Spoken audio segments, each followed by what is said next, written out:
have you gone to like the clown school in Paris?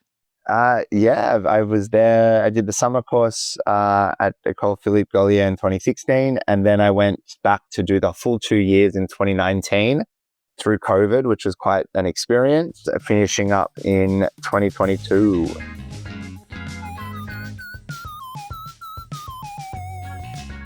Hello and welcome to Tickets Still Available. Today is a very special episode because it is an emergency episode.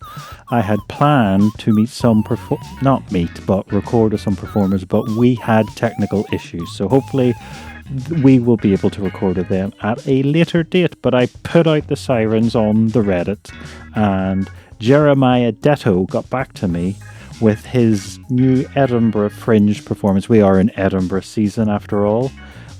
He is a fantastically talented individual who does all sorts. He's an Australian man. He does workshops. He teaches people. He has clown teaching abilities. He does a lot of improv. And he's an actor. And today he is talking to me about his show where he is performing as a character called Giuseppe's Love Quest. It sounds seedy, but he's not. He's an innocent, genuine character called Giuseppe, who's very over-the-top Italian, who will be performing every day at the Fringe from the 5th to the 30th of August. That is a lot of shows at the Underbelly, George Square Buttercup. So, and tickets are £10. But they might be £12, including booking fees. So please check them out. But I have had minutes to prepare, and I think he's had even less. So I hope you enjoy the the emergency episode. Wishing you all the best. Rest of the show will commence. Hello, and welcome to Tickets Still Available. I, Rory, do my best to help comedians that have gigs where tickets are still available that you should know about. And as always, I've fully researched my guest. What's your name? Jeromaia. Jeromaia. So I have done something new, an emergency cast, where I put something out to see what comedians were available, and Jeromaia has got back to me. So, do you do characters? Is this it? Because I'm looking at your Instagram; it's all very interesting. Thank you. So I do physical comedy, and yeah, definitely some characters amongst that. Clowning and improv is my kind of bread and butter. Okay. And yeah, there's a couple of fun characters that I get to play that help me clown around and have fun doing some improv. Because you have a character that's Italian, is that right? That's looking for love? That's my current solo show that I'll be taking to Edinburgh Fringe, which is pretty exciting. It's Giuseppe's Love Quest, where we follow Giuseppe Alfresco, the humble Italian beach boy's journey for love, trying to understand what it all means, how to feel it, how to connect, how to spot it. Yeah. Because there is a big Mediterranean population in Australia. Are you related to them, or are they inspiration to you? Yeah, well, my father migrated here from Europe in the 80s. So his parents are Italian. So my grandparents are Italian. They migrated to France. My dad grew up in France, but was always the Italian kid in France. And then he moved to Australia and met my mum, who's Australian. And yeah, it's been great being able to connect with that side of the family and find fun in the rhythms of Italia. So there's a certain word that in the UK is up there with the N word, which is used for black people, but in Australia is bandied about with gay abandon for people from the Mediterranean. Have you come across this word much? Oh, many times, and used it quite often with friends. I even had the W word, which I don't know if this is a UK kind of thing. I don't know if it's appropriate for me to say it, although it is a word that is being used to historically marginalized people from the Mediterranean within Australia, and then it was reclaimed. Nick Giannopoulos, an Australian comedian of Greek heritage, he made a movie called One Boy the Movie. because I watch a lot of Friendly Jordies, and he's of Mm, Croatian extraction, and his friend is also like a Croatian refugee. So they yeah. throw it about a lot. When did you find out it had this like more extreme version in the UK? It would have been maybe only about 5 or so years ago. I think. I mean, maybe I heard about it before then, but I think about 5 years ago, I um I was talking with some friends, and it's probably coincides with me having, been spending more time in the UK, heading over for Edinburgh, and having studied in Paris and meeting a lot of Brits there and talking about it. Yeah, it was very interesting to hear how that word was received over there. When here it was, there are TV shows that have that word. There are movies. There's merch. Like I had Okay. when I was growing up, I had a number plate on my wall that said "Wog Boy," like that, Okay. which was Yeah, in that's incredible. yeah. So it's bandied around and it's been reclaimed in some ways by Hmm. the those from the Mediterranean. So I think initially it Because was I think used. is it bogan is usually used for like the people of Irish descent. Not so much Irish descent, but more, I guess, Bogan would be akin to a redneck or even Hmm. chav, I guess, in Okay. some ways. Um, but yeah, it's been interesting, yeah, seeing the development of the words and how they change from continent to continent and culture to culture. So, how long had you lived in the UK? Was it 5 years? You said. No, as in I've been visiting the UK for Edinburgh. So haven't Hmm. haven't lived in the UK yet, but maybe one day, who knows? It's Well, it always is a seemed. sort of like Australian comedian stereotype to have spent a couple of years in, say, Brighton or somewhere. Yeah, well, I've got a lot of friends of mine have moved over this year in particular, but over the years they've kind of done the move to Melbourne, and then after Melbourne they moved to London or Okay. Brighton or wherever it may be.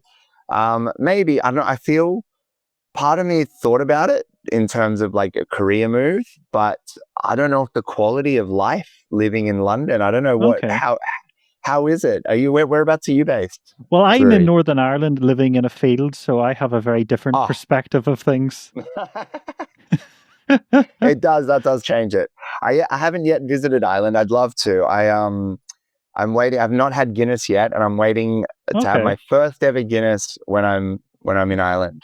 Okay. I thought you'd like have a tester one in Edinburgh. No, I don't know. I haven't had one yet, so I'm like, oh, I won't have it until I'm there. So I'm at the Guinness factory, the Hmm. original pub, wherever that may be. But Do yeah. many Australians seem to move to Ireland? Do you know? Because it seems to be nearly any young person is going to Ireland. Like I've heard about like plumbers apprenticeships, and it's like nearly half of them just leave like as soon as they get their apprenticeship to Australia. Oh, as in Irish people within Australia. Yeah, No, no, I mean, yeah, Irish people are leaving to go to Australia at the moment because there's yeah, a lot of work. yeah, I think, well, there's also the pathways with working holiday visas and whatnot. And Hmm. the beaches, I think, call the Irish to come and check out, the magnificent beaches. I know I grew up in Sydney, and Bondi is where I grew up. You may have heard of Bondi Beach. Um, and yeah, a lot of Irish backpackers and travelers in those kinds of parts of Sydney. Have you been one of the lucky few to afford a property in Australia, or are you Oh, renting like everyone absolutely else? not. Absolutely not. No, renting. Because I think prices here are bad, but Australia seems to be in a league of its own. Yeah, it's tricky. It's tricky. I don't know. I don't know if it'll ever be possible.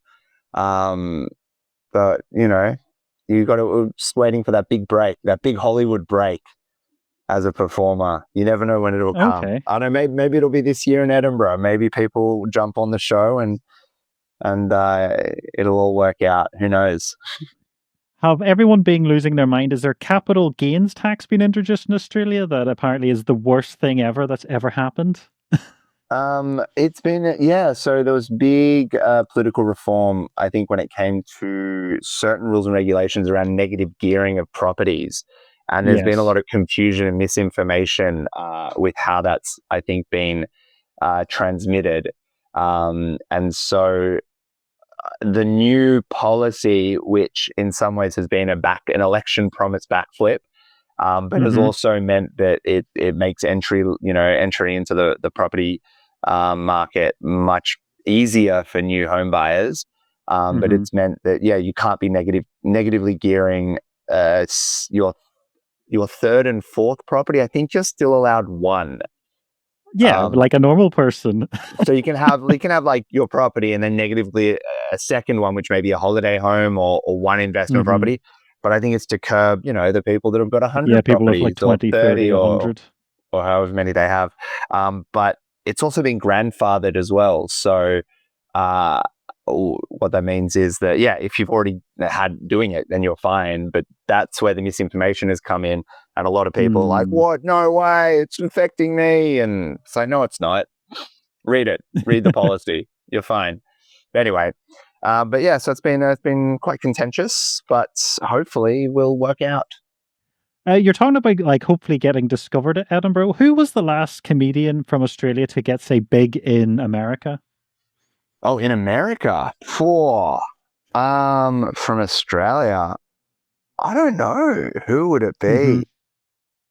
I've got some friends who have gone over and sold really well on their little tours throughout the Yeah. states. Like Ruben Solo, he's over. He's just Okay. moved to LA because he's gonna give it a crack over there.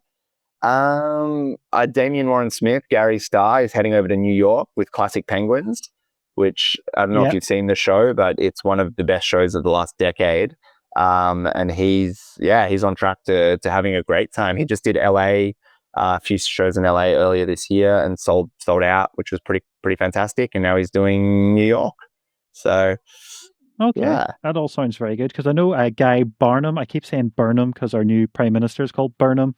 He was saying he lives in LA.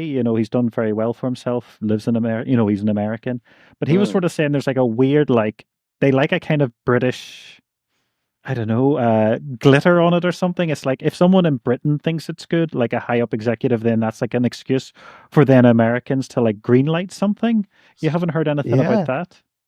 Not really, no. I think it's interesting though, and I think that's a testament to Americans that like to get told what they like. They're not Hmm.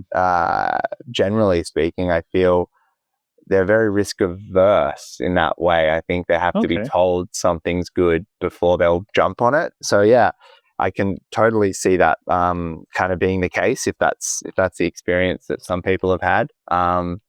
Of if they need some executive to be like, hey, you should check out this guy. He's fantastic. It's like, all right, we'll give it a go. You've done a kids show, have you? How long have you done that for? The kids show, when did we start that? 2022. So it's been a few Mm-hmm. years. We've done a few seasons across Australia with that one. It's a choose your own adventure show with me and Wow. my buddy John. And the kids Mm-hmm. get to decide at various points through the story, should we do this or should we do that? And they help kind of pave the way to help us get our stuff back from the robber who's in the hot air balloon. So yeah, it's a whole lot of fun. Well, that's what I was going to say. So have you gone to like the clown school in Paris? I was there. I did the summer course at École Philippe Gaulier in 2016, and then I went back to do the full 2 years in 2019 through COVID, which was quite an Mm-hmm. experience. Finishing up in Definitely. 2022. Yeah, yeah, it was quite the experience. Are there many people from all around the world? Because I feel like there's not that many clown colleges. It's interesting, yeah, because there's not many clown kind of focused theatre schools that exist at the moment, um, and there were a lot of people from all over. Like I remember in my class we had students from Mexico, Japan, where else? Throughout Scandinavia, there was from Finland, from Sweden, from the UK, from Ireland, from everywhere, Scotland. We had people coming from Italy, from Taiwan, from China, like literally Mm-hmm. everywhere. It was fantastic just to have such a mix of culture and energy and different rhythms. And as the course was all done in English, and not everyone had a great level of English, Okay. including Is there Philippe. a French language version of it for like French people? No, so this particular school, Wow. Gaulier taught in English. He always taught in English. The one of the other schools in Paris that has since moved now to another part of France, Lecoq or l'École Jacques Lecoq, That one is Mm-hmm. all in French. So that's definitely a bit more of a challenging environment because, How you is got your to. French? Well, my parents speak French, so Yeah. I grew up speaking French. So it was pretty easy to kind of go over, and it made the whole decision to go over there for 2 years pretty easy. Having a French passport, and my family was throughout France. I was like, yeah, Were we'll they go over. supportive? Because it's definitely it does seem like a hard one to pitch to a family. I've been very lucky. My family, since I was a little kid, have been really supportive of anything I've kind of wanted to have a go at Mm-hmm. and try out, and they've sacrificed a lot to make that happen. So yeah, I'm very grateful for that and support. Whether that be making costumes. Even a couple of weeks ago, I was visiting my parents, and my mum was sewing some extra costumes for me to take to Edinburgh for my show and helping out. So yeah, I'm very Okay, grateful. that's fantastic. Will any of your family be coming to support you in Edinburgh? Uh, Not this year. In the last couple of years that I went over, I had some family from France come and visit, which was Mm-hmm. really nice. But I think, no, my parents have had a few things, so they've had to stay in Australia at the moment. But maybe next year, who knows, Okay. or the year Is after. this your third Edinburgh? How many times have you been now? Fourth with a show, Wow. seventh overall. Did you find it like worthwhile? Because it is Yeah, a very expensive endeavor. it depends what one defines as worthwhile, I think. For me, I meet a lot of incredible people and get to hang out with Yeah. friends from everywhere and get to really work the show and hone the craft. I throw myself into as much as possible. So I walk away from the festival not losing money, which is great, and making a little bit of money. But, to be working for an entire month, 14 hours a Yeah. day and come away with like 2 grand or something, you're like, okay, is that worthwhile? Well, it's better than minus 2 grand. It is. It is. At the end of the day, yeah, there's a lot of people who go over who aren't making profit and are walking away. Or there are some people that are selling out their entire season and breaking even, which, the Yeah. metrics and number crunching on that is wild. But yeah, so we'll see. We'll see how we go this year. Would you say it's almost like university for stand-ups? Because it feels like a place where you sort of work your socks off. You don't make a lot of money, but the friendships and fun you have on the way is sort of like life-changing. I think so. Yeah, I think there's definitely some core memories that get made, and the path you traverse. The roller coaster of emotion that you can experience at these festivals can be quite harrowing. But you're there surrounded by friends and like-minded people, so it makes that experience a bit more palatable. Is there anything you feel the Australian festivals could teach Edinburgh? Oh, that's a good one because Edinburgh is the kind of the mecca. It's the marquee festival, isn't The it? gold standard? Um, I think. Oh, not really. I mean, the Australian festivals are great. They're just a smaller version of Edinburgh. Mm-hmm. Maybe like Adelaide. What Adelaide does really nicely is there's a really cool networking component to Adelaide Fringe, which I think elements of it exist in Edinburgh, but because it is so Yeah. massive, it's really hard to do that. Like it kind of happens more organically in Edinburgh, whereas in Adelaide, there's kind of systems and Mm-hmm. structures in place to connect people who want to tour their show and people who want to buy shows and tour shows. So I Mm-hmm. think that would be really cool to have more of that in Edinburgh or make it more accessible. But yeah, and the outdoor seating in Adelaide's really nice. There's a lot of outdoor kind of venues and things like that, which I don't know if that's necessarily something you can control in Edinburgh, but maybe this year because has been very warm.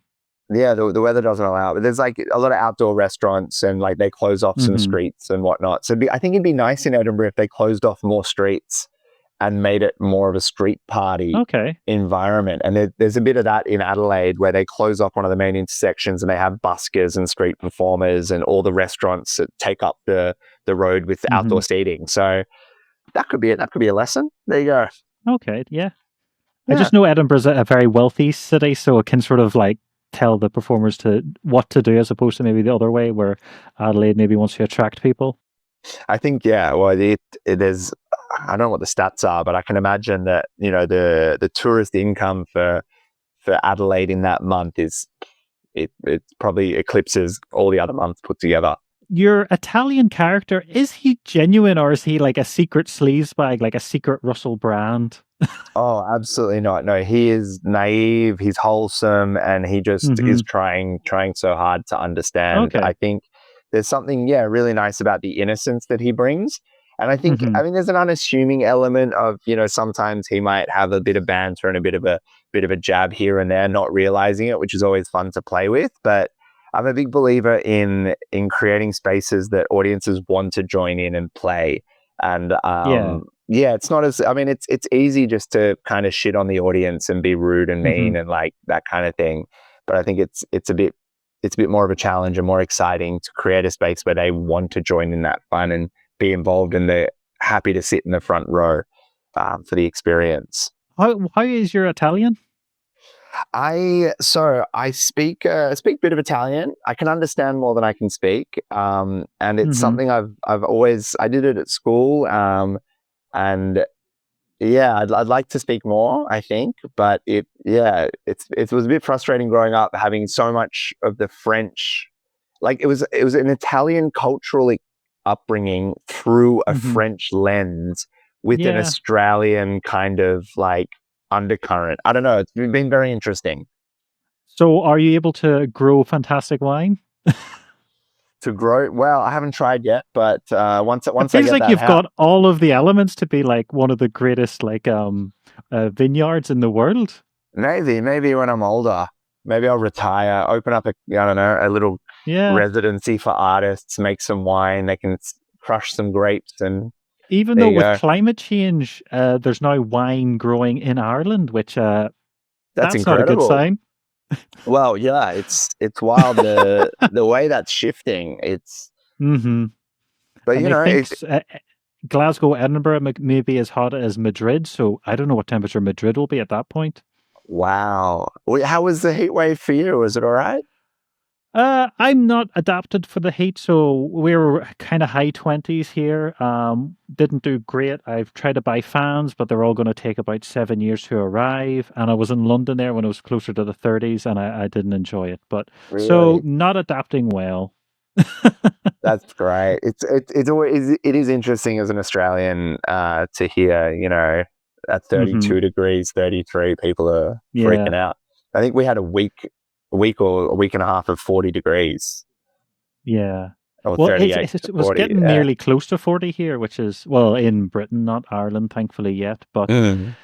yeah, it's all very worrying. Even though I've heard there's a thing where it seems to be the same heat feels worse in the UK than it does in Australia. Yeah, I don't know. I wonder. I know the infrastructure and things aren't set up to absorb Yeah. the heat in the same way, so I think it can make that impact a bit more intense.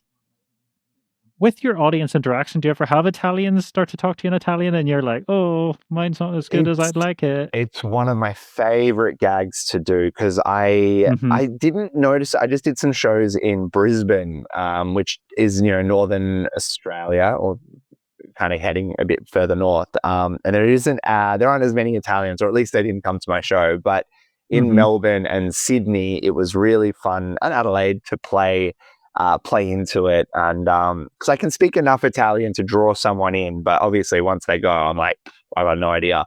But I have a lot of fun. Someone will speak to me in Italian, and then I'll just simply say, "I'm sorry, I don't understand," and just move on. And it always gets a nice little laugh, and it's fun to play off that. Is there much of yourself in this character? Oh yeah, 100%. I think I like the story that he's kind of following of never having been in love before and trying to understand how to connect and how Hmm. to hug and how to be charming and how do I be a good Papa Giuseppe and how do I, feel something. It's all from kind of my experience of not having ever really been in love when I first started writing the show, Hmm. and how to kind of express that in a fun, silly way. And yeah, I think it's an extension of myself. The character's name is my middle name. It's my grandfather's name, Hmm. my nonno, and yeah, it's just fun. It's just a lot of fun, and yeah, I think it is me. It's why people say, "Is it a character?" I go, well, it's a character, I guess, but Is not it what you'd completely. like to be? Maybe there's a bit of that. Like maybe full fat Italian and romantic. it's true. I don't know.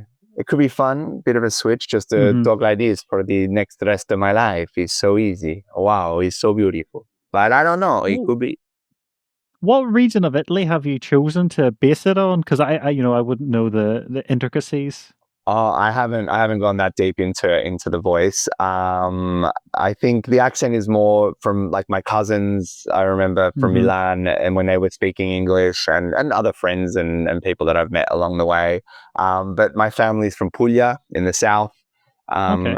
just by the water, in a little town called Canossa di Puglia, near Bari, and yeah, so that's kind of the folklore that I kind of jump on and play into, and I think my grandfather used to say a lot of stories about about the old country, about Canossa, talking about how it was the center of the world and all the things that were ever invented that were good came from Canossa. And it's like, oh, yeah, of course, that was Wi-Fi. Wi-Fi, it started in Canossa. It was the street next to ours, and all these tall tales. So I think there's that element of storytelling that Okay. I've definitely kind of tried to take on a little bit, and the fantasy around it all, which has been really Because special. Italy is a sort of secret industrial powerhouse, if that makes any sense. They're like the second largest manufacturer in Europe and have a long history of inventions. Yeah, well, you've got, straight from the Renaissance, even before and after, there was so Hmm. much that was happening with, look at Da Vinci. He invented 1,000 different things. Yeah. But yeah, I guess it is for such a small country. They output a lot of things. They have Oh, yeah, absolutely. a lot going on, which is great. What, not giving too much away, but what's the most sort of extreme ways that Giuseppe tries to find love? The most extreme way that Giuseppe tries to find love. Interesting. I think, well, there are moments in the show that the audience kind of can dictate what to do next. So there's a moment where I ask how to be charming, and there's a moment, the audience will say, "Oh, you have to do this to be charming." So sometimes people like undo another button. So he's slowly undoing the buttons on his shirt, or thinking that that'll be charming, or wear a certain type of clothing. So I'll go and take someone's jacket and wear it for the next little bit of the show. But there's nothing too outrageous in the show, I don't think. Yeah, I think it's just wholesome. It's fun. It's silly. Hmm. Um, yeah, there's not much shock value in the show necessarily. Yeah. Are you doing a lot of audience participation because of a sort of a TikTokification of stand up, or is this just a natural instinct you have? I would say no, not so much. The way in which the audience participation works in my shows, unfortunately, doesn't translate to videos. So Oh, it's okay. really, really tricky Too much to. bank information and personal details. Well, yeah, sometimes some people are very generous with what they share, Hmm. but it's more so, I think, when it comes to clowning and physical comedy, we're capturing Hmm. the tension, the silence, the little sounds, the looks, and it really exists in that room. And there's something special about that. And sometimes there's some fun, witty wordplay or whatever, which could work. But no, for me, the audience interaction, it's what I love to do. I love to connect with people. I love to give people a chance to play, because we've lost that broadly in the world, the Hmm. opportunity to play and to be silly. So if I can facilitate that for somebody in a way they didn't expect or didn't think they were able to do, I'm really, yeah, that's what it's all about for me. Does Giuseppe ever matchmake for anyone? Have you ever had any? Have you got anyone together? A sort of blind Not, I date? mean, not seriously, but there are some moments in the Not show anymore. You were too potent. where people would give some similar answers, and you'd be like, "Oh, interesting," and then you kind of call it back throughout the show if it came up, and those kind of moments. But that'd be interesting to pull that thread and see where it goes. But that's also, I think, the fun of the show is that, yeah, anything is possible. Like those kinds of things can Hmm. happen if the moment calls for it in the show.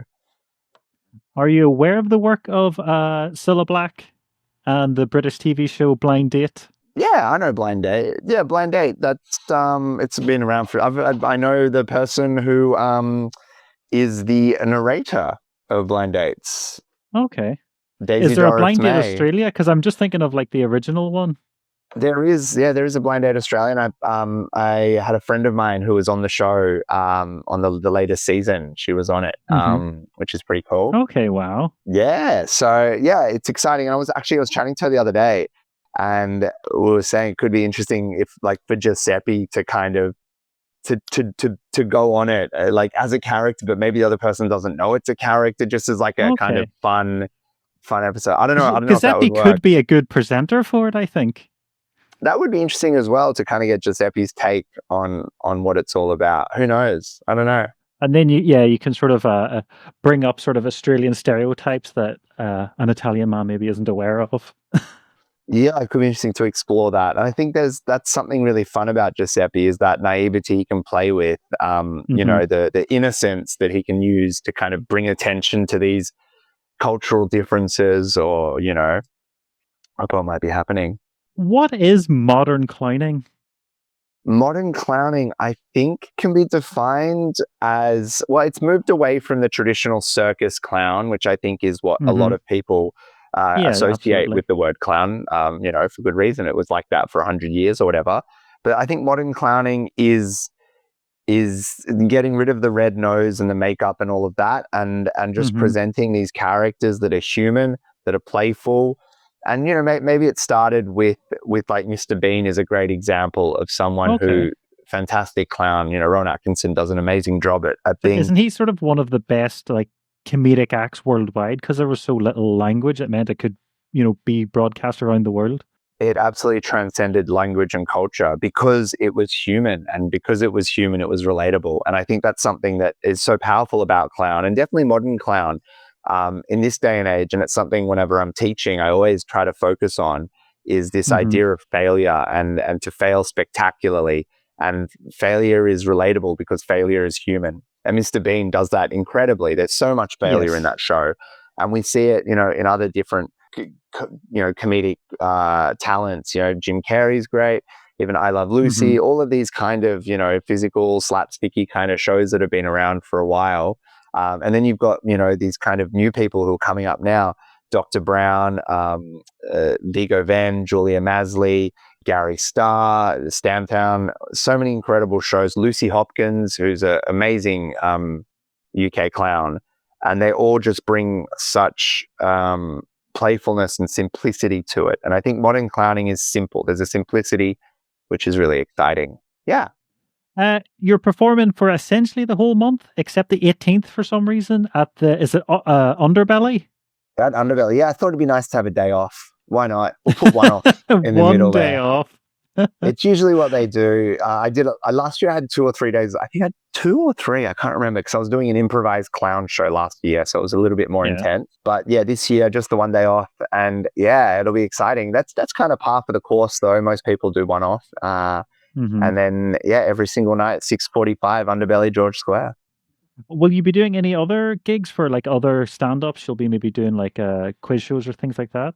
Yeah, I'll be doing Insanity, variety show. It's 1 hour of insanity, which is a lot of fun. So Hmm. there's That a sounds couple quite of circus scary. acts. It'll be good. There's a mad magician, a couple of circus acts, and myself doing some comedy. And then I'm doing spots in a bunch of different shows. Gary Starr will be there with Classic Penguins, and I might be helping him with the show, which is really nice. And then what else am I doing? I'm doing a play. We're doing 3 nights of this play with 24 cast members, or 26 cast members. Wow. Have you It's many words? Yeah, I've got a nice chunk of words with a friend of mine, Casey Phillips. Are you good at memorizing lines? It would be a Nope, fear of mine. nope. I'm not good at memorizing lines, so we'll see how Oh, we go. But Casey and I, we studied together back in the day, and we performed together a few times. So it'll be fun just to okay. play off that and see where it goes. It's a like a vaudevillian melodrama kind of show, so it'll be silly, a bit poignant, and that's called The Time of Your Life. That's on the Monday nights, and then I'll be helping my partner with her show Puss Puss. So she plays a cat for 1 hour. Hmm. She's a Does the very cat talk or is it all performance? The cat does not. Wild cats don't talk, so the cat doesn't Yeah. talk. There's a couple little moments where a couple of lines are said, but yeah, I'll be helping Hmm. her out with getting her props sorted, and because we're on at the same time. Okay. I thought maybe you were her owner or something. No, we've spoken about doing that as a kids show, maybe with Giuseppe and Puss Okay. Puss. But yeah, we're on at the same time, which is a shame because it would have been nice to be able to see each other's shows. Yeah. But yeah, it'd be nice to be there with her and support her through her first Edinburgh. Is it Philippe Gaulier you pronounce his name, your Yes, teacher? Philippe Gaulier, yeah. What was he like? Because he is such a sort of legendary figure. He was, yeah, quite the character. He was always playing. Everything was playful and was a game. And so you didn't quite know where he was going with something and if it was, if he was joking or not. And it was often just joking around. But yeah, he was very astute, very perceptive, and really was good at pushing people in the right way to get the most out of them. Yeah. But yeah, he was grumpy though. He was a grumpy old French man, but he always liked to have a joke, which was nice. Did that ever get irritating? You're like, I'm actually trying to study this it's really hard, and he's trying to do all these pranks. Not really, because I think because in the way that he was playing, it wasn't that he was disrespecting the art form or whatever. He was very clear about it. But like there'd be times where you didn't do something good on stage, so he'd tell you get off stage, but he'd say stop, leave the hat. If you had a hat on, take the hat off. You put the hat on stage, then he'd stand up and give a standing ovation to the hat because the hat was more interesting than you ever were on stage. And you're like, all right, cool, that's good to know. The hat is taking focus. I need to give more so that I outperform my hat. So there were those little kind of moments which were quite exciting and interesting, which is really cool. Why do you keep coming back to the Fringe? An insatiable thirst for validation from people I don't know. I mean, that's probably what it boils down to if you want to break it down. But I mean, beyond that, that's obviously a bit of a cynical answer. But beyond that, it's an opportunity to share something I've worked really hard on with an audience who will appreciate it to the fullest. And I think there's something really special about that because... Do you find Edinburgh audiences pay more attention than, say, Australian ones? Yeah, in some ways I think they do. I think because it's a destination festival and 80% of the people are there for the Fringe, they are more maybe literate when it comes to not only performance, but clowning, physical comedy, being a good audience. Generally speaking, they're more in tune to what their job is and how they need to go about it. Which it happens in Australia for sure, but I think there's obviously it's not as popular, the festivals here, as they are in Edinburgh, the shows and whatnot. So yeah, I think having that is such a draw card, and it's like, wow, I want to do that. Edinburgh is the only place I've had people walk out from a show and the rest of the audience boo them for walking out of the show because it was a good show and everyone was having a great time and, it was a real fun one, but these two people weren't. And I said, you can leave if you want to. The rest of the audience was booing them, and I'd handed out some beach balls as part of a sketch and they were throwing beach balls at them. I'm like, no, let them leave. They don't like it. But yeah, like that kind of experience. And it gives you the freedom to, like, it's been... The shows I've done in Edinburgh are the ones that have kind of galvanized me as a performer and allowed me to be free and have the audacity to do incredible things on stage. Because if it wasn't for those steps that I took in Edinburgh, I wouldn't have in Sydney gotten 8 people up to help me do a backflip on stage, because of what had happened in Edinburgh. I was like, oh, I can do this. Let's do it. Why not? Yeah. So that's why I keep coming back. What's the biggest challenges you see at the Fringe at the moment? There are 3. I want to break it down to 3 big challenges. Number 1 is the financial costs of the festival is prohibitive. Accommodation's the big one. Accommodation's insane. And I think those costs, and also just like marketing costs and how much everything is, and everyone wants to take their little bit somewhere. And I understand everyone's got to eat, but I think it just makes the festival really inaccessible and kind of pushes the tax bracket of who can do the festival higher and higher. Which makes it not as... the voices aren't as diverse. I think the second thing that is hard for Edinburgh... Your tickets are £13.50, which is very reasonable. Do you Yeah. think Richard Herring? I've said this a couple of times. He's an old veteran from the 80s. Um, he was saying that he feels like it's almost like it's too middle class because it's sort of attracting only middle class comedians because they're the only ones that can afford to be there. Like if you're charging very little, like that's less than a cinema ticket is now. Yeah. If you're charging so low, do you think it can help lower class comedians, or do you think there's a kind of a Well, posh issue with Edinburgh? I think the ticket price is great for the audiences being, Hmm. at that price, but as artists, if you're doing free fringe, yeah, it can be good if you've got a good bucket speech. But if you're Hmm. doing paid fringe, your split starts at 60-40 and you're getting 60%. But of that 60%, there's also all these other costs. So you end up only walking away with really 40, maybe 40% of your ticket sales, if that. So I think that's where it becomes prohibitive for the lower class, for people, from the working Mm. class, rather, I should say, Yeah, um, from working class kind of areas. Otherwise, you've got to, especially coming from Australia, it's not just 100, quid to get a train there and back. We're paying an yeah, extra couple of 1,500. thousand. Yeah, well, 1,500 quid, 2,000 quid just to get over there. Which is also a testament to the quality of Australian shows that go over, because Australians aren't going to make that trip without a good show. Have the oil prices affected you? Because you'll be flying over there and the Iran war still going on. Oil prices are through the roof, especially jet fuel. Like, because that is the big flight, UK to Australia. Yeah, I was going to travel through the Middle East, but obviously when we were booking it all, we were like, maybe not. We don't know what's going to happen. So we are flying Singapore Airlines, flying through Singapore, and then it'll, I guess, go around. But yeah, the flight was a bit more expensive than what we Hmm. wanted it to be at the time that we bought it. Also, we'd already kind of put all the other things in place. So, well, we kind of have to now. Have you ever been tempted to do gigs in French?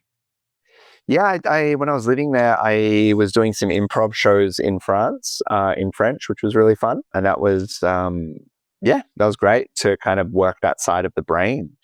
It was challenging, but really exciting. I don't know. It'd be fun to look at doing a clown show that could work in French. My last few shows have been a little bit tricky to make that translation, but yeah, maybe the next Do you one. think the French are more open to that?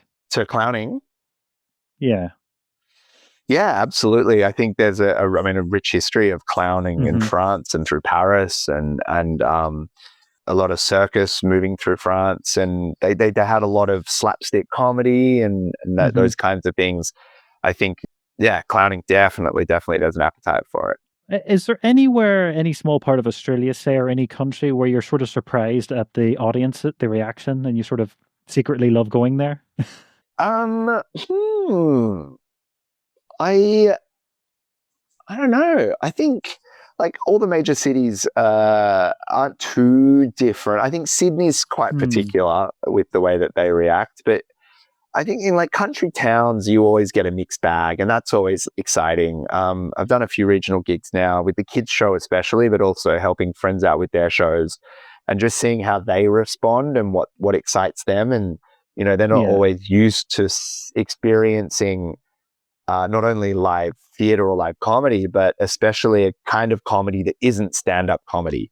Because stand-up is obviously the kind of universal comedy that people understand or kind of consume. But when it's something that's more theatrical and character-based and audience participation that isn't just a conversation, it's like, no, you got to get up on stage and we're going to do something cool here. Yeah, they have a lot of fun out in regional areas. Have you always done basically every day in August? And like, have you got anything to help you acclimatize to, the slog? A lot of people seem to enjoy the first 2 weeks and then like burn out. Yeah, yeah, the first time I performed, I did a 10-night run, then I had a week off, and then I did a 7-night run. So I had that little Hmm. break, which was nice, but it meant that the energy of like the momentum of the word of mouth of the show dipped. But the last 3 years I've done, yeah, the month with maybe 1 or 2 days off here and there. I would say for me, I'm lucky that in Australia, I work for an organization that goes into hospitals. We go into hospitals and entertain kids, similar to a clown doctor. And so they are 8-hour shifts. So we are performing for 8 hours a day. And so that doing that kind of work is really a really good training, rewarding. Stamina building. Obviously it's rewarding and it's great. And but it's also emotionally tough and physically. It is physically and emotionally draining, but you kind of, you figure out how to pace yourself. And I've really taken that into the festivals and being able to make it work. Yeah. Thanks for having me on. This has been great. Oh, you're very welcome. It's I love it. I saw you had Ollie Horn on a little while ago. So I've known Ollie for a few years and done some gigs with him. Oh no, he's another fantastic, hardworking, intelligent man. He does things in multiple languages. He does not stop. He absolutely does not stop. It's incredible to see how much he does. Would you like to do a last plug before we go? Will do. Thank you so much for having me. And make sure if you're listening to check it out. Giuseppe's Love Quest, Edinburgh Fringe. That'll be back in Sydney, in Melbourne, and maybe at a festival near you. So come check out the award-winning Giuseppe's Love Quest. Well, thank you very much. I'd just like to say thank you again to Jeromaia Detto for all his help. I am indebted to the Detto. You should definitely check out his Giuseppe. He seems to be just a lovely, warm, happy character. The shots I've seen of him. So, as I say, thank you very much. And if you enjoyed the show, could you please like and subscribe? Because when you're a little tiny podcast, it really helps. And I've really lost the run of myself because I have set up a Buy Me a Coffee. Maybe if I do very well, I'll set up an OnlyFans. But for now, it's the Buy Me a Coffee, which is not a subscription. You can just give me whatever amount of money you think I deserve. And you could find that. You never guess at what. A ticket's still available. But buy me a coffee thing. So if you would like to support the show, buymeacoffee.com/tickets still available. Currently, nobody has donated anything, so you could be the first listener. So thank you very much for listening, and I wish you all the best. Ciao, ciao.